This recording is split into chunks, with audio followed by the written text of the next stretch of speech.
तो हेलो दोस्तों, कैसे हैं आप लोग। तो आज हम लोग डिस्कस करने वाले हैं क्लास 12th का जो हमारा इलेक्ट्रोस्टैटिक्स है उससे रिलेटेड हम कॉन्सेप्ट्स को आज डिस्कस करने वाले हैं, क्योंकि हमने पहले ही क्लास 12th का इलेक्ट्रिक चार्ज और इलेक्ट्रिक फील्ड में हमने इलेक्ट्रिक चार्ज से रिलेटेड जितने भी कॉन्सेप्ट्स हैं हम उन सभी को कर लिए हैं clear.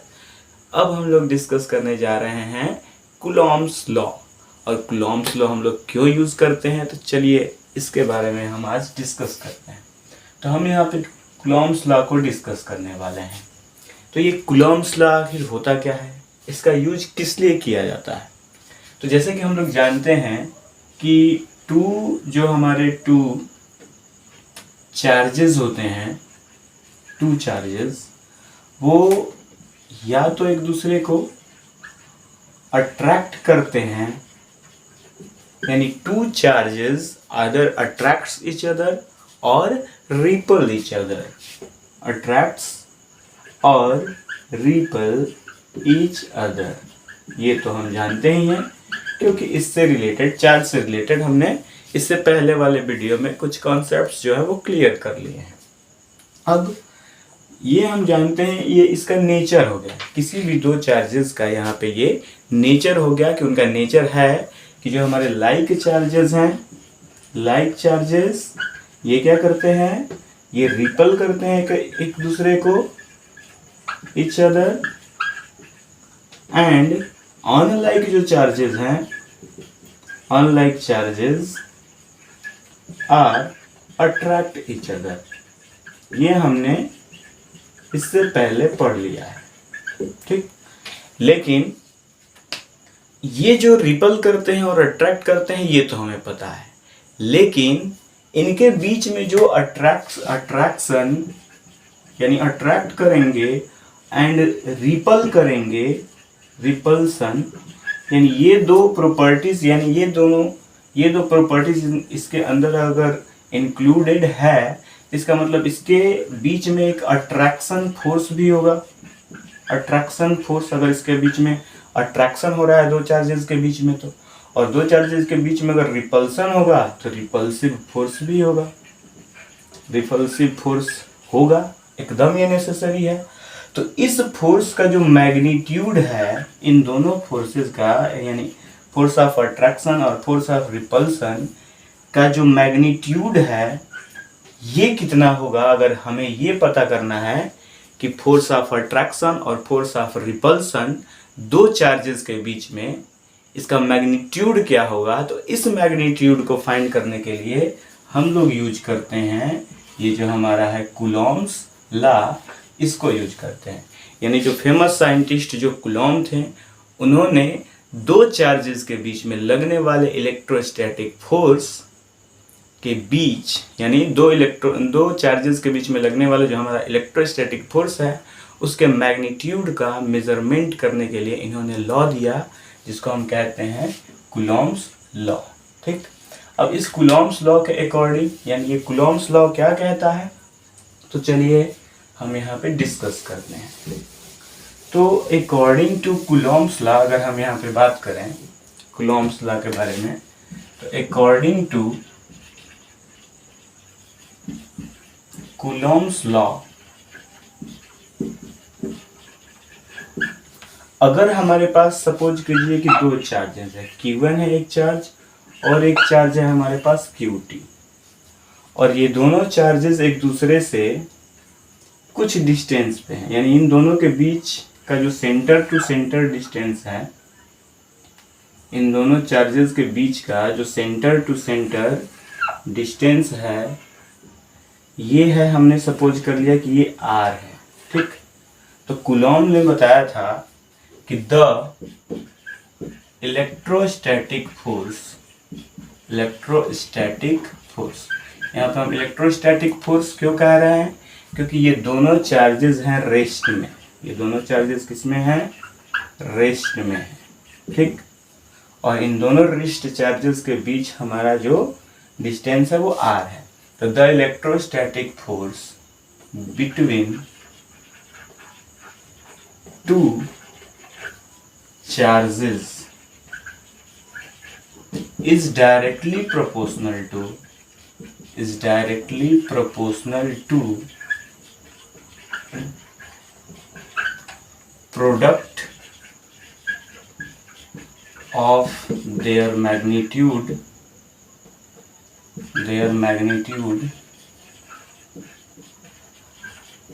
and inversely proportional to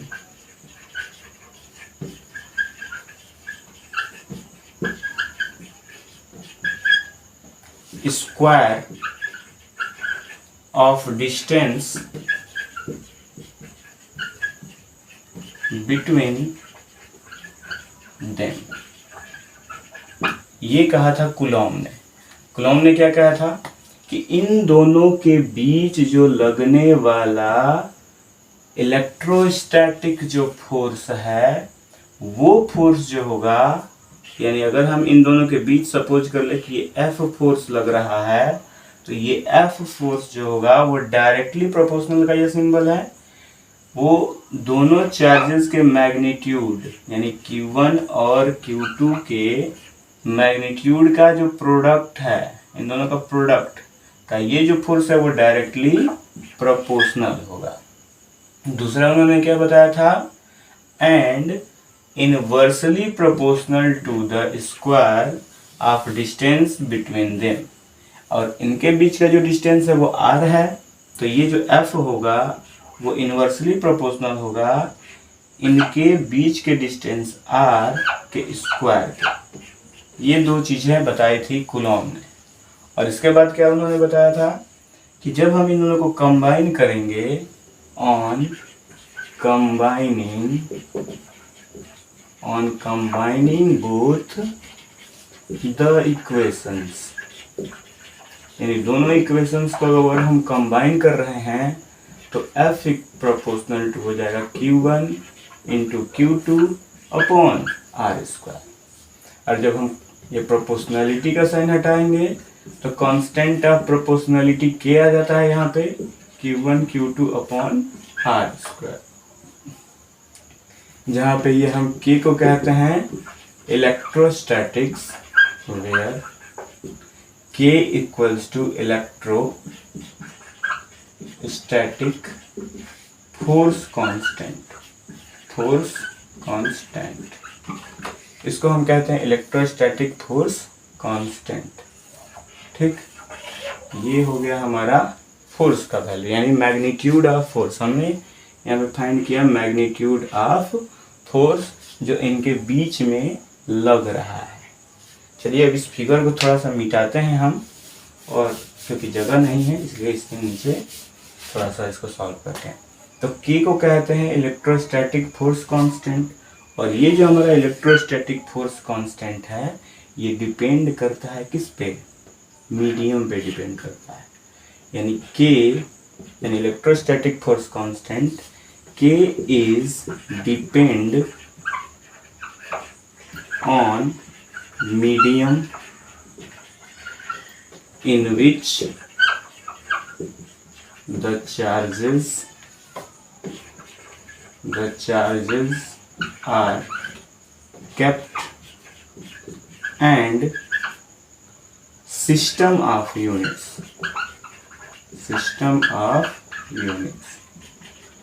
ये सिस्टम ऑफ यूनिट पे डिपेंड करेगा कि हम इस Q1 Q2 को किस यूनिट में मेजर कर रहे हैं, कूलाम में मेजर कर रहे हैं कि स्टेट कूलाम में मेजर कर रहे हैं, R को हम मीटर में मेजर कर रहे हैं कि सेंटीमीटर में मेजर कर रहे हैं, ये डिपेंड करेगा, इस पर डिपेंड करेगा ये K इलेक्ट्रोस्टैटिक फोर्स कांस्टेंट।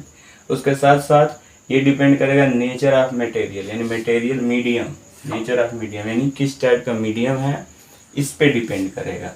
ठीक, और इसका जो वैल्यू होता है K का वो K इक्वल्स टू होता है यहाँ पे, यानी फॉर फ्री स्पेस की बात की जाए, फॉर फ्री स्पेस या एयर की बात की जाए तो इस K का जो वैल्यू आता है वो 1/4 पाई एप्सिलॉन नॉट आता है, 1/4 पाई एप्सिलॉन नॉट। और यहाँ पे F का जो हमारा वैल्यू आएगा वो हो जाएगा 1/4 पाई एप्सिलॉन नॉट Q1। चलिए यहाँ पे थोड़ा सा जगह कम पड़ रहा है,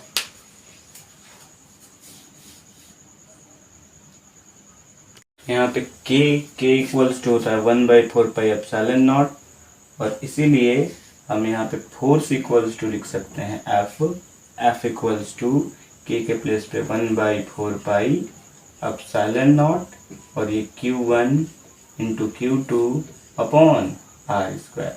तो ये हो जाती है हमारी फोर्स की वैल्यू, इलेक्ट्रोस्टैटिक फोर्स। और इस 1/4 पाई एप्सिलॉन नॉट की जो वैल्यू होती है, यानी k की जो वैल्यू आती है हमारे पास, वो 9 इंटू 10⁹, और ये होती है न्यूटन, उसके बाद मीटर स्क्वायर पर कूलम स्क्वायर। तो इसलिए अब हमारा जो फोर्स का वैल्यू आएगा, यानी वैल्यू ऑफ जो फोर्स आएगा F, वो इक्वल हो जाएगा 9 into 10⁹ Q1 into Q2 upon R square. तो this is the electrostatic force which is held between 2 point charges Q1 and Q2, यानी Q1 और Q2 के बीच में लगने वाला जो हमारा इलेक्ट्रोस्टैटिक फोर्स है, जो कि अगर R डिस्टेंस से सेपरेटेड है, तो इन दोनों के बीच लगने वाला जो हमारा फोर्स होगा 9 into 10⁹ Q1 Q2 upon R square होगा। ठीक, और यहाँ पे जो हमारा एप्सिलॉन नॉट आया है, इस एप्सिलॉन नॉट को लिखते हैं कि एब्सोल्यूट, ये जो होती है वो एब्सोल्यूट परमिटिविटी कहते हैं इसको, permittivity, absolute permittivity of free space, absolute electrical या electric permittivity, absolute electric permittivity of free space कहा जाता है इसको। ठीक, तो ये रह गया। अब देखिए यहाँ पे जो हमारा इसका वैल्यू होता है, चलिए इसको मिटा देते हैं। जो इस एप्सिलॉन नॉट की जो वैल्यू आती है, यानी एप्सिलॉन नॉट जो है ये इक्वल होगा किसके, एप्सिलॉन नॉट का जो वैल्यू होता है 8.85 इंटू 10⁻², और इसकी जो यूनिट होती है, एप्सिलॉन नॉट की जो यूनिट होती है, ये होती है आपकी कूलम स्क्वायर, कूलम का स्क्वायर होगा, और यहाँ पे हो जाएगा पर न्यूटन मीटर स्क्वायर। यानी इसका जो यूनिट होता है एप्सिलॉन नॉट का वैल्यू इतना आता है, epsilon naught equals to 8.85 10⁻² coulomb square newton metre square होती है। तो ये हो गई इसकी वैल्यू, यानी वैल्यू ऑफ एप्सिलॉन नॉट। ये हम लोग कैलकुलेट करते हैं इसके हेल्प से। ठीक, यानी k equals to 1/4 pi epsilon naught के हेल्प से। और अगर हम इसका यूनिट जानना चाहते हैं, तो यूनिट हमें पता होगा, आप कूलम स्क्वायर कैसे पता चलेगा, क्योंकि देखिए यहाँ पे F इक्वल्स टू होता है 1/4 pi epsilon not Q1 into Q2 by R square. तो एप्सिलॉन नॉट की अगर हम वैल्यू फाइंड करेंगे, तो एप्सिलॉन नॉट इधर F की जगह पे आएगा, और F इसकी जगह पे आ जाएगा Q1 Q2 by R square. और जब हम इसका यूनिट लिखेंगे, यूनिट ऑफ एप्सिलॉन नॉट, तो इस जो न्यूमेरिकल वैल्यू होता है उसको छोड़ देते हैं। तो Q1 Q2 ये चार्ज है, तो इसका कूलम होता है, तो ये हो जाएगा कूलम इंटू कूलम, तो कूलम का स्क्वायर, F जो है वो न्यूटन हो जाता है, और R जो है मीटर है, तो मीटर का स्क्वायर, इसलिए इसका जो यूनिट होता है कूलम स्क्वायर पर न्यूटन मीटर स्क्वायर। यहीं पर अगर हमें इसका डायमेंशन फाइंड करना है, डायमेंशन ऑफ एप्सिलॉन नॉट, ये किसके इक्वल हो जाएगा। अब देखो कूलम का जो होता है, कूलम चार्ज का जो होता है डायमेंशन 80 होता है, और कूलम का स्क्वायर है तो 80 का स्क्वायर अपॉन न्यूटन, यानी फोर्स का डायमेंशन क्या होता है, तो mL⁻² होता है इसका डायमेंशन। ठीक, mL⁻², और मीटर का होता है L, और L का स्क्वायर हो जाएगा। तो जब हम इसको कंबाइन करेंगे, यानी a² ये t² होगा, और नीचे इसके क्या आएगा, m है पहले से, तो m, l और l, यहाँ पे l⁻1 है, l⁻2 है, तो l⁻3, और t पावर ये हो जाएगा हमारा -2। अब इसको जब हम कैलकुलेट करेंगे, तो m जब ऊपर जाएगा तो m⁻1, l ऊपर जाएगा तो l⁻3, और t⁻2 है, ऊपर जाएगा तो +2 यानी t⁻4, और ये ए पावर 2, तो ये हो जाती है डायमेंशन ऑफ एप्सिलॉन नॉट। ये तो ये एप्सिलॉन नॉट की ये डायमेंशन हो गई, ये यूनिट हो गई इसकी, ये हो गई डायमेंशन, और ये इसका हो गया वैल्यू, यानी एप्सिलॉन नॉट की वैल्यू ये आती है, इसका यूनिट ये होगा और डायमेंशन इसका इतना होगा। तो दोस्तों हम लोग अब यहाँ पे डिस्कस करेंगे some important facts about electrostatic force of Coulomb's law. तो इसमें पहला ये होता है कि जैसे कि दो चार्जेस हैं Q1 एंड Q2, इनके बीच का डिस्टेंस हमारे पास R है, ठीक। तो ये जो हमारा कूलॉम्स लॉ हम जो अप्लाई करते हैं तो कहाँ कहाँ हम इसको अप्लाई कर सकते हैं। तो पहला ये है कि ये जो हमारा कूलॉम्स लॉ है ये एक यूनिवर्सल लॉ है, यूनिवर्सल लॉ, यानी Coulomb's law is a universal law. क्यों है यूनिवर्सल लॉ? ये यूनिवर्सल लॉ इसलिए है क्योंकि अगर हमारे पास कोई एलिमेंट है, जैसे कि ये स्मॉल डिस्टेंस के लिए भी यूज किया जाता है और ये लार्ज डिस्टेंसेस के लिए भी यूज किया जाता है, ठीक। तो स्मॉल डिस्टेंसेस जैसे कि ये ऐसे, जैसे कि इलेक्ट्रॉन रिवॉल्व कर रहा है और इसके अंदर प्रोटॉन है, तो प्रोटॉन और इलेक्ट्रॉन के बीच में जो लगने वाला बाइंडिंग फोर्स है, बाइंडिंग फोर्स, इस बाइंडिंग फोर्स का भी ये कैलकुलेशन कर सकता है, ठीक। इस बाइंडिंग फोर्स का भी ये कैलकुलेशन कर सकता है। दूसरा ये कि ये लार्ज डिस्टेंसेस का भी, ये लार्ज डिस्टेंसेस जैसे कि 10⁻18 मीटर तक के अगर डिस्टेंसेस हैं तो इतने डिस्टेंसेस तक ये जो फोर्स है ये अप्लीकेबल है, यानी इतना अगर आर का वैल्यू अगर अप्रॉक्स 10⁻18 मीटर तक है तो ये इसके लिए ये जो हमारा कूलॉम्स लॉ है वो अप्लीकेबल है। और आर का वैल्यू अगर 10⁻−15 मीटर तक है कम से कम, तो यहाँ तक के लिए अप्लीकेबल है। और इससे अगर छोटा है कोई, यानी इससे छोटा अगर है 10⁻−15 मीटर से अगर स्मॉल डिस्टेंस है तो उस केस में हमारा कूलॉम्स लॉ मतलब बहुत कम काम करेगा, यानी वहाँ पे क्या होगा कि ये थोड़ा सा उलझ जाएगा, उसमें इसका लिमिटेशन है कि ये 10⁻−15 मीटर से अगर छोटी डिस्टेंस है तो उसके लिए हम कूलॉम्स लॉ का यूज़ नहीं करेंगे, और 10⁻18 से अगर बड़ी डिस्टेंस है तो वहाँ पे हमारा कूलॉम्स लॉ अप्लीकेबल नहीं है। और इस लॉ को हम कहते हैं यूनिवर्सल लॉ, क्योंकि ये स्मॉल डिस्टेंसेस यानी binding force between electrons and nucleus के बीच जो बाइंडिंग फोर्स वर्क करता है उसका मैग्नीट्यूड ये मेजर कर सकता है कि कितना लगता है। इसके बाद इसके बेसिस पे हम स्टेट ऑफ मैटर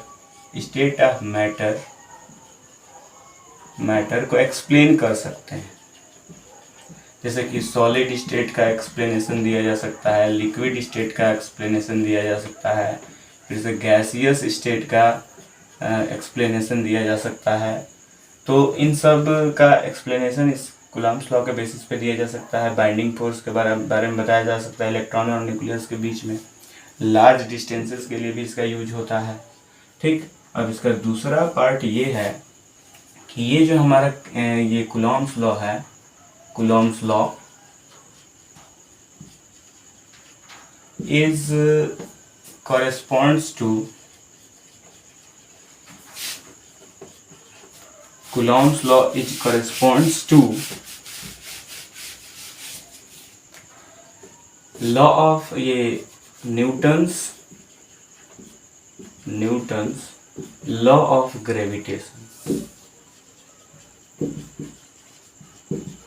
यानी जो हमारा कूलॉम्स लॉ इन इलेक्ट्रोस्टैटिक है F = 1/4 pi epsilon not Q1 Q2 upon R², same वैसा ही होता है जिस टाइप का जो हमारा फोर्स ऑफ ग्रेविटेशन होता है Fg, G = m1 m2 upon R², यानी जिस तरीके से ग्रेविटेशन में जो हमारा न्यूटन्स फोर्स ऑफ ग्रेविटेशन है Fg, G m1 m2 upon R², ये इनवर्स स्क्वायर लॉ को फॉलो करता है, वैसे ही ये हमारा F जो है वो भी इनवर्स स्क्वायर लॉ को फॉलो करता है। ये प्रोडक्ट ऑफ चार्जेस के प्रोपोर्शनल होता है, डायरेक्टली प्रोपोर्शनल।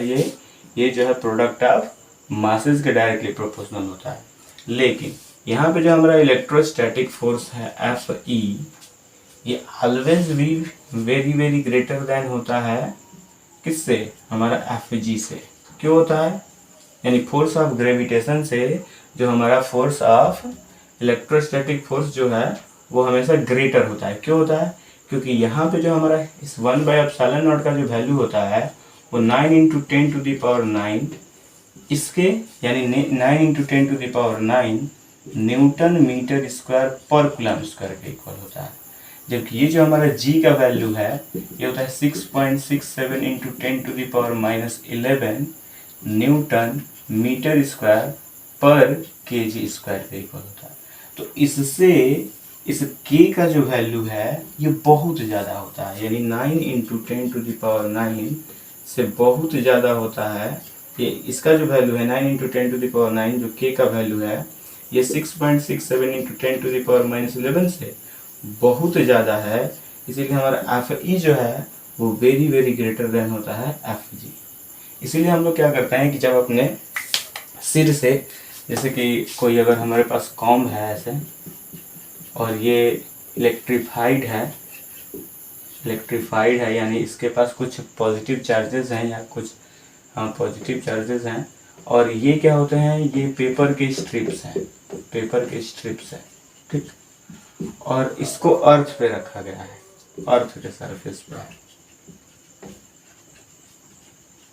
तो इस पे नीचे की तरफ फोर्स ऑफ ग्रेविटेशन भी लगेगा Fg, और ऊपर की तरफ ये इस पे Fe भी लगता है। तो ये क्या करता है कॉम्ब, इस पे इसके पास इलेक्ट्रिक चार्ज होती है और इसके पास भी कुछ इलेक्ट्रिक चार्ज होता है। तो फोर्स ऑफ ग्रेविटेशन इसको नीचे की तरफ खींच रहा है और ये फोर्स ऑफ इलेक्ट्रोस्टैटिक फोर्स इसको ऊपर की तरफ खींच रहा है।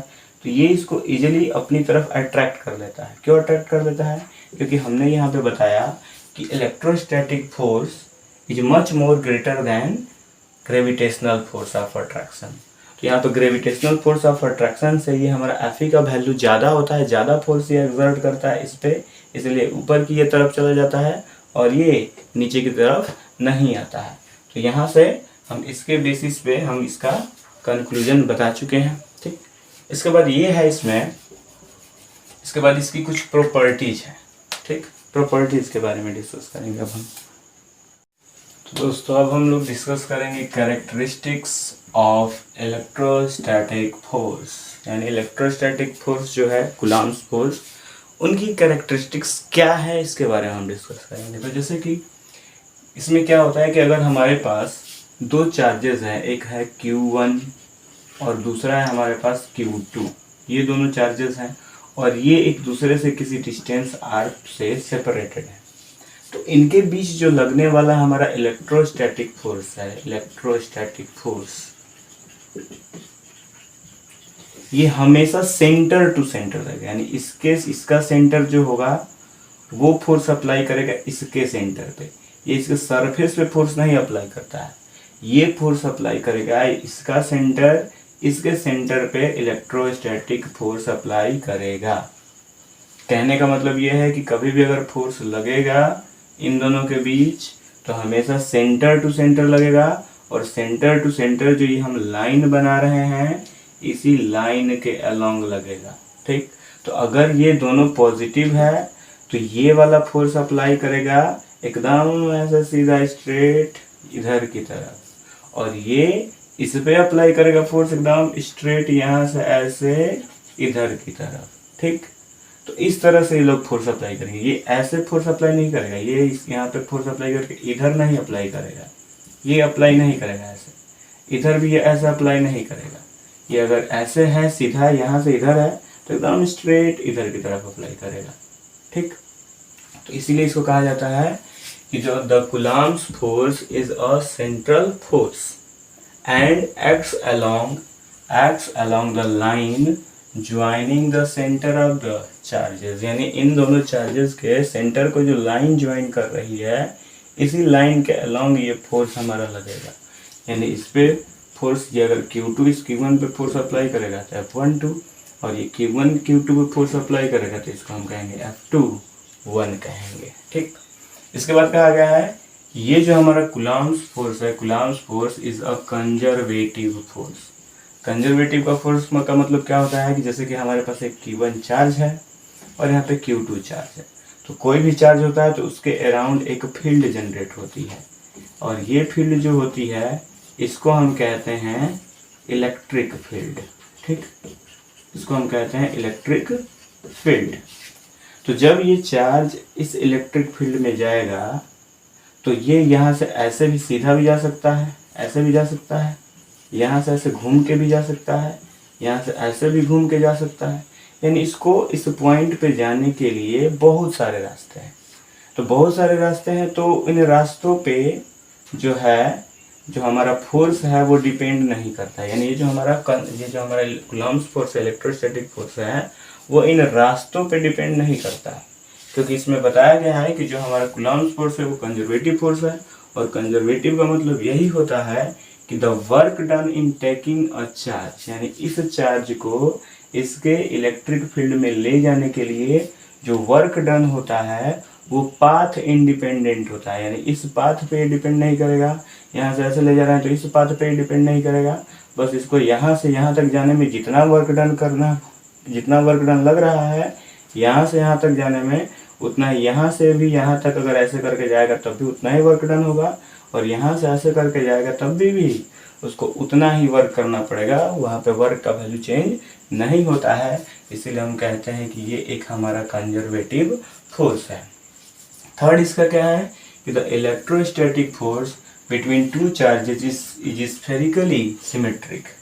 यानी अगर दो चार्जेस के बीच में जो लग रहा है हमारा इलेक्ट्रोस्टैटिक फोर्स, वो क्या हो, स्फेरिकली सिमेट्रिक होता है।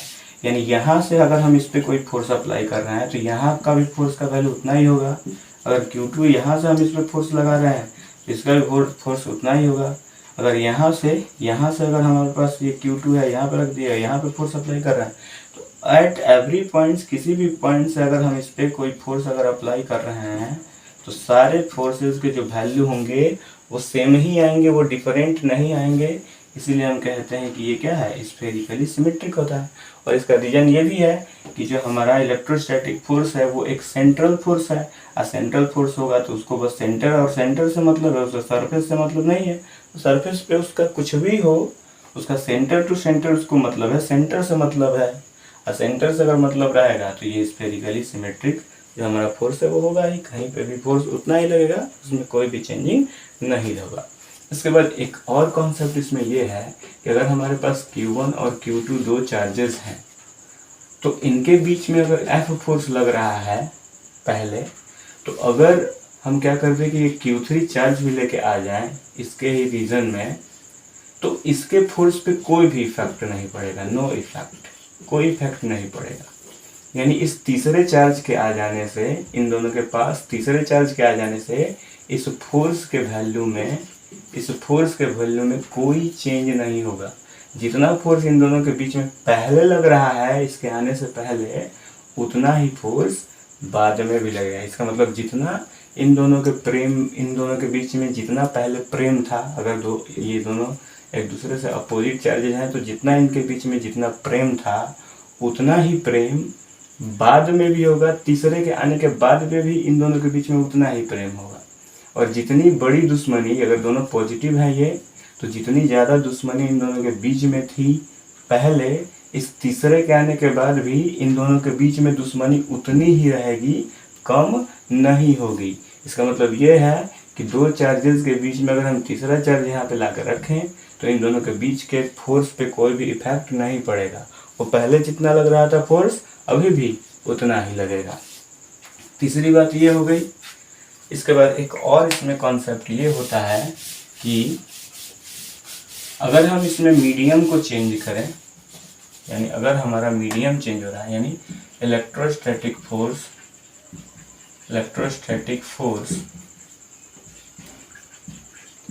Depends on the medium in which the charges are kept, यानी उस मीडियम पे डिपेंड करें, क्योंकि हमारा एफ जो है वो k/q1 q2 upon r square पे डिपेंड करता है।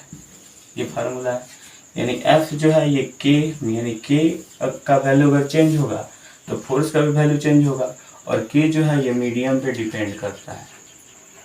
तो मीडियम का चेंज होगा तो k का वैल्यू भी चेंज होगा, और k का वैल्यू चेंज होगा तो फोर्स का भी वैल्यू चेंज होगा। ठीक, और k का वैल्यू, k का फार्मूला हम लोग जानते भी हैं कि k इक्वल्स होता है 1/4 पाई एप्सिलॉन नॉट। तो यहाँ पे जो हमारी एप्सिलॉन नॉट है इसको हम कहते हैं absolute electrical permittivity of free space. यही अगर फ्री स्पेस ना हो के किसी मीडियम की बात करते हैं तो ये जो हमारा एप्सिलॉन नॉट है ये एप्सिलॉन में चेंज हो जाता है। ये चेंज किस में हो जाता है? एप्सिलॉन में चेंज हो जाता है।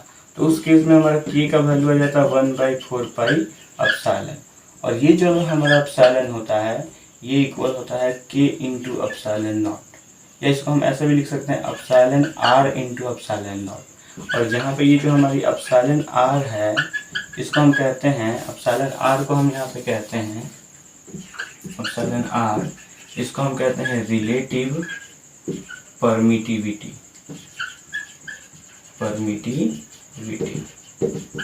यानी जो हमारा एप्सिलॉन है वो epsilon r into epsilon naught के इक्वल होता है। तो ये जो हमारी एप्सिलॉन r है इसको हम कहते हैं रिलेटिव परमिटिविटी, और ये एप्सिलॉन r का जो वैल्यू है वो एप्सिलॉन अपन एप्सिलॉन नॉट के इक्वल होती है, और इसकी कोई यूनिट होती है, नो यूनिट, कोई भी यूनिट नहीं होता है, और नो डायमेंशन, इसका डायमेंशन भी कुछ नहीं होता है। ठीक, तो दोस्तों ये जो था हमने कूलॉम्स लॉ को हमने यहाँ पे पूरी अच्छे तरीके से क्लेरिफाई कर लिया। इसका वेक्टर फॉर्म अभी हमने डिस्कस नहीं किया है, हम नेक्स्ट वीडियो में इसका वेक्टर फॉर्म में डिस्कस करेंगे, यानी vector form of Coulomb's law के बारे में भी हम डिस्कस करेंगे। दोस्तों आपसे अपील है, आपसे अनुग्रह है, आपसे रिक्वेस्ट है कि आप हमारे चैनल को कृपया लाइक कीजिए, सब्सक्राइब कीजिए और शेयर कीजिए, और बेल आइकन को प्रेस करना आप नहीं भूलिएगा, क्योंकि बेल आइकन को प्रेस करेंगे तभी हमारा नोटिफिकेशन आपके पास जा पाएगा, सब्सक्राइब करेंगे तभी हमारा नोटिफिकेशन आपके पास जा पाएगा, और आप हमारे इस मेहनत से, इस लेबर से भरे वीडियो को अगर आप देखेंगे तो नॉलेजफुल बहुत सारे होंगे। तो इसलिए दोस्तों कृपया आप हमारे चैनल को लाइक कीजिए, सब्सक्राइब कीजिए और शेयर कीजिए। धन्यवाद।